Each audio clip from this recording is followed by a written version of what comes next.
तृतीया पाठा सदाचारोपदेशा, सदाचार का उपदेश। जो सदाचारी होते हैं उनके लिए क्या गुण होना चाहिए, क्या उपदेश होना चाहिए, इसके बारे में बता रहे हैं। कह रहे संगच्छध्वम संवध्वम समवो मनासि जानताम देवा भागम यथा पूर्वे सज्जना नाना उपासते। संगच्छध्वम, हमें साथ साथ चलना चाहिए, हमें साथ साथ चलना चाहिए। संगवध्वम, हमें साथ साथ बोलना चाहिए। साथ साथ बोलने का मतलब नहीं जैसे अभी शोर मचाया, ऐसा नहीं। साथ साथ बोलने का मतलब है हमें एक बात ही बोलनी चाहिए।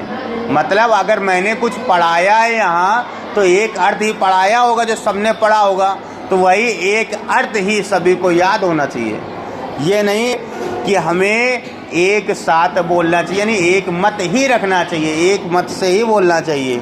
वो मनासी जानताम, और हमें मन से ही अध्ययन करना चाहिए। हमारा मन भी एक साथ होना चाहिए।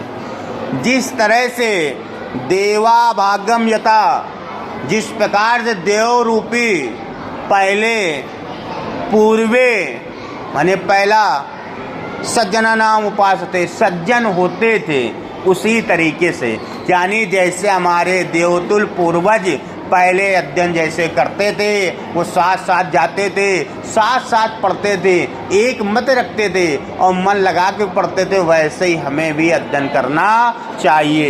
ये कहने का मतलब है। बात है समझ में। दूसरी सूक्ति कह रही है पूर्वान व्याकर्माणि जिजीविचेदम समा एवां त्वाम नयात्तास्ति ना कर्म लिप्यते नरे। कह रहे हैं हमें कौरवे वन कर्माणि, हमें कर्म करते हुए, वो भी कर्म कैसे, अच्छे, हमें अच्छे कर्म करते हुए 100 वर्षों तक जीने की इच्छा रखनी चाहिए। जिजीविचतम यानी 100 वर्षों तक जीना, ऐसी इच्छा रखनी चाहिए। हमें अच्छे कर्म करते हुए 100 वर्षों तक जीने की इच्छा रखनी चाहिए।